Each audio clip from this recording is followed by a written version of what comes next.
right on the outside is Francesco Cecchi there from the Netherlands. Is Yondi Schmidt, then the world champion.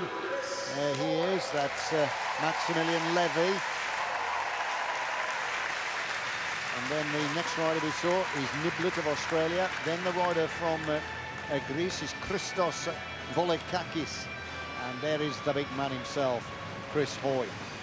This is the first time Chris has had the opportunity to race the world champion since he was world champion the previous year, so it should be a good race.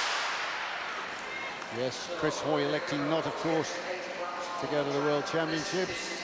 There's no chance he could go after that heavy fall, which sidelined him for 6 or 7 months this summer before he got himself back into full training. But now he's back, and he's back big time. So there he is, Hoy, right on that little Derny bike. Right alongside him is Volekakis of Greece, well, just behind. And then this young Italian, Cecchi's third wheel back, the world champion, Maximilian Levy. But I think Chris Hoy will have a little bit something to say about that when we get to Denmark. Absolutely, he'll be keen to take that jersey back from Max, I'm sure. The big lad, though, is the German. And that, of course, is Levy. 22 years of age, 11 years younger than Chris Hoy, who's still as keen as ever for the Olympics in London. World champion in Manchester, world champion in Mallorca, Chris Hoy for the Keirin. Who knows, he may have made it a hat-trick but for that crash. It's nice to see another Italian sprinter appearing on the scene. There are not many of them around. I think with Roberto Chiappa's been around since the beginning of time, and certainly has. At one time, I mean, the Italian sprinters, they totally dominated the short events, but as you say, they haven't had anybody for ages, only Chiappa. It's difficult. I think they don't really have a proper track program in Italy. It's everything's very kind of focused on the road, and I think that's where the guys can make the money. So there's not an awful lot of incentive for them to come and ride the track.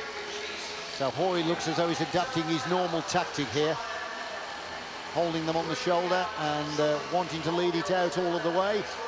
And that's exactly what he is doing. He'll use all his power as a kilometre rider.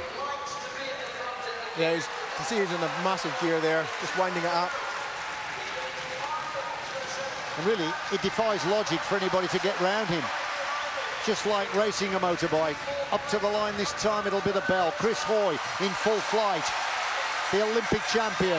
Who's going to challenge him? Can anybody challenge him? Into the back straight. Less than half a lap. They're having a look out, but the wind is blowing them back.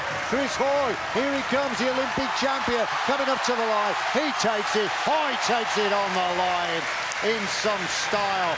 Volekakis of Greece was second, and the world champion, that was Maximilian Levy, was third. Well, it was a smart ride by the Volekakis. Fantastic ride by Chris. Did his stop, taking it on from 2.5 laps out. There's the family rejoicing, and you saw there Levy, the world champion, actually pointing to Chris Hoy. There's the master. How sporting. Chris Hoy is the winner. Christos Volekakis of Greece gets silver.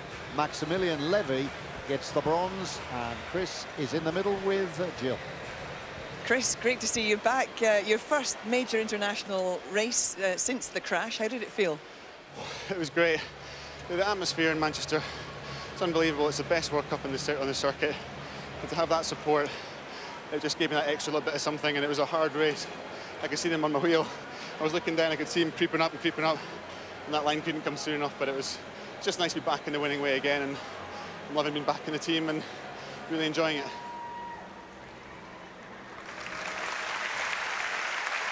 In the men's point